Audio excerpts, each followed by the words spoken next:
안녕하세요. 차별화된 변호사 성정모입니다. 지금은 이제 좀 그 부동산 침체기이기 때문에 열기가 좀 뜸해졌는데요.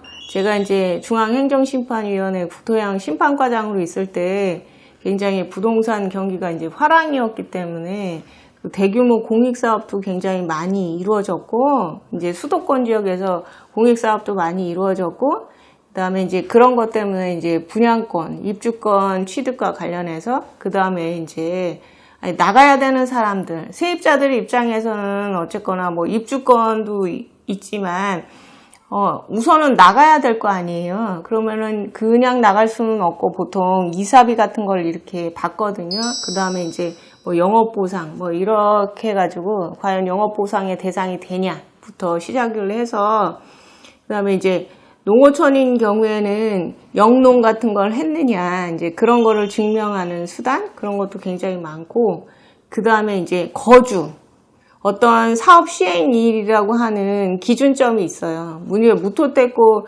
그냥 무조건 그 사람이 거주했다라고 해서 인정하는 것이 아니라, 이제 사업 시행일을 기준으로 해서 그 전 1년부터 아니면,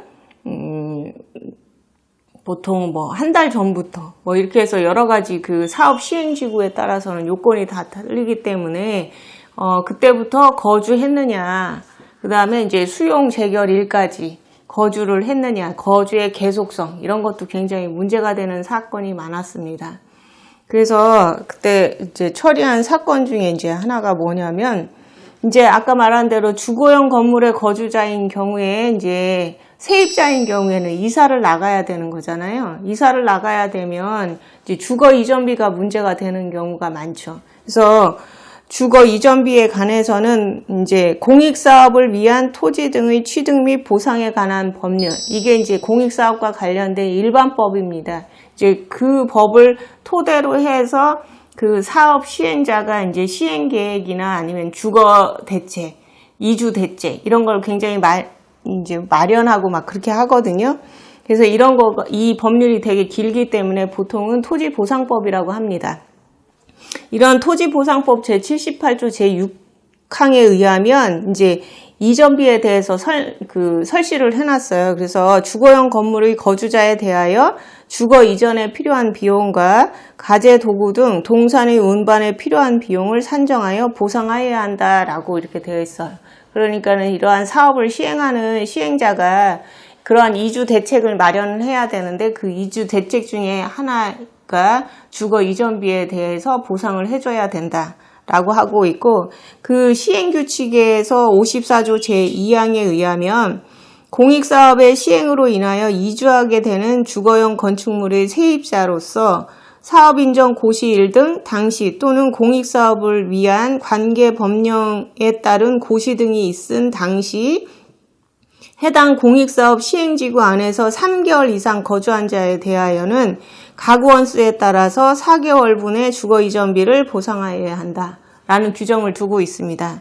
그래서 이때 이제 최근에 판례에서 문제가 된 거는 그 주거용 건축물의 세입자인 경우에 유상의 세입자, 뭐 임차보증금이나 아니면 전세든 월세든 유상의 세입자한테 주거 이전비를 주는 거는 당연하겠지만, 근데 무상의 임차인에 대해서도 과연 주거 이전비를 줘야 되느냐 마느냐, 이런 점이 문제가 된 사례가 있었습니다.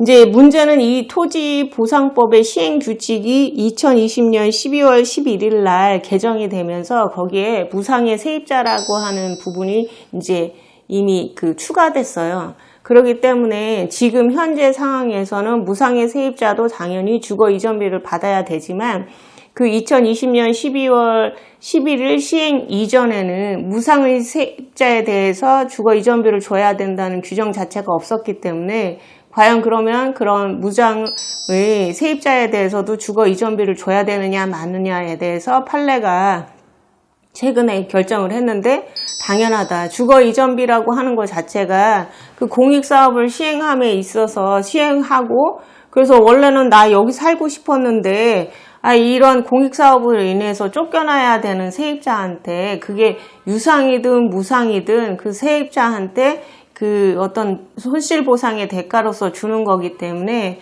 그게 유상이든 무상이든 상관없이 줘야 된다라고 하는 경우가 그렇게 해석을 해야 된다라고 하는 것이 판례이기 때문에 그 2020년 그 법률 개정 이전의 어떤 공익사업에 해당되는 그 거주자라고 해도 그 사람이 무상으로 거주했다라고 해도 이 사람한테는 주거 이전비를 줘야 된다. 근데 이제 2020년 법률이 개정이 돼서 무상의 세입자도 반드시 주거 이전비를 줘야 된다라고 규정을 하기 때문에 이제 더 이상 그런 다툼은 없겠죠.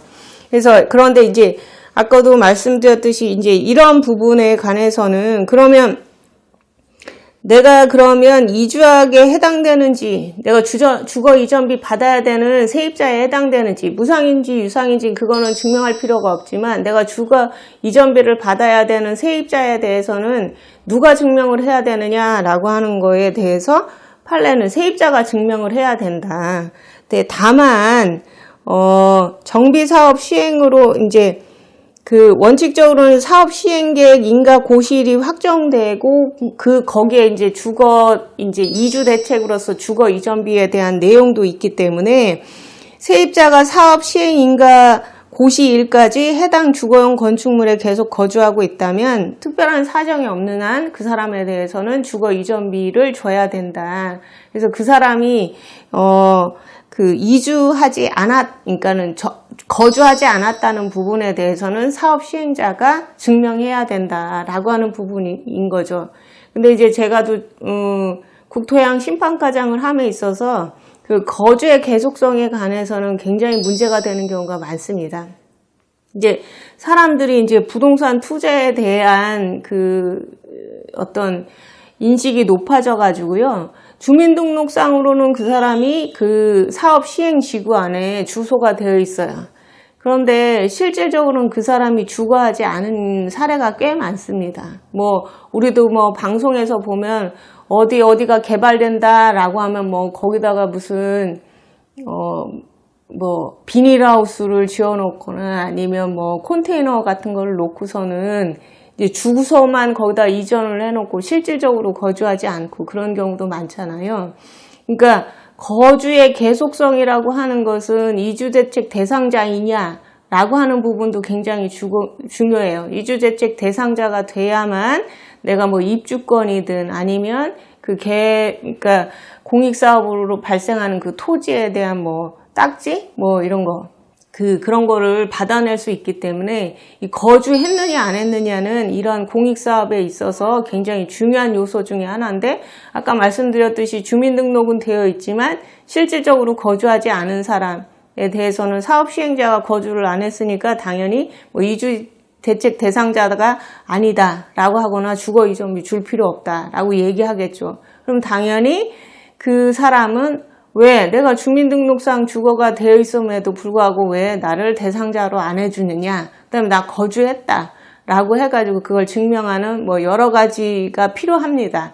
그래서 그런 부분에 굉장히 다툼이 있고요. 근데 이제 어떤 분은 이런 경우도 있죠. 보통 우리가 거주의 계속성을 볼 때는 첫 번째 그 객관적인 입증 자료 중에 하나는 뭐냐면 주민등록이 되어 있느냐 아닌 겁니다. 그러니까는 우선은 주민등록이 되어 있으면 이름 추정은 되는 거죠. 그 사람이 거기에 거주했었구나. 근데 이제 주민등록이 되어 있지 않고 다른 곳에 주민등록이 되어 있으면 이제 그 사업 시행자 입장에서는 너는 주민등록 안 되어 있으니까 너는 명백하게 거기에 거주한 사람이 아니지 않느냐라고 해서 그런 경우에는 입증은 당연히 이 청구인이나 아니면 원고가 해야 되는 거죠. 내가 개인 사정이 있어서 거기에 이제 다른 곳에 주민등록이 되어 있었지만 난 실질적으로 여기서 살았다라고 하면서 본인이 살았던 증명을 하는 거죠. 그것 중에 하나가 이제 카드 내역서에서 그 동네에서 카드를 썼다 이런 거 가지고 증명하는 경우도 있고 그 외에 다른 여러 가지 사유를 이제 제출하는 경우도 많습니다. 그래서 이런 주거 이전비나 아니면 이주대책에서의 이주대책 대상자에 해당되느냐라고 했을 때는 거주한 사람이냐. 그 다음에 그 어떤 거는 이제 거주라고 하는 자체가 쟁점인 경우도 있지만 그 거주가 지속적이어야 되거든요. 뭐 사업 시행일 전, 뭐 1년 전부터 그 다음에 그 보상 재결일까지. 그런데 중간에 뭐 이사 가는 경우도 있는데 주민등록은 그대로 있지만 그러니까는 실질적으로는 거주하지 않고 다른 곳에 가서 거주했던 그런 경우도 있어서 그런 거주의 계속성도 인정할 거냐라고 하는 부분에 있어서 굉장히 다툼이 많은 사례가 있습니다. 따라서 오늘은 이제 토지보상법에 있어서 주거 이전비나 아니면 이사비를 받아야 되는 세입자 중에서는 유상만 가능한지 아니 무상도 가능할 수 있다라는 부분이 있고요. 이런 사건에 있어서는 거주 여건이 굉장히 쟁점이 되는 사례가 많다라는 부분에 대해서 말씀드렸습니다. 좀 더 궁금한 사항이 있거나 아니면 뭐 필요한 내용이 있다라고 하면 뭐 댓글을 달아주시거나 아니면 저희한테 연락을 주시면 제가 자세히 설명드리도록 하겠습니다. 이상 차별화된 변호사 성경모였습니다. 감사합니다.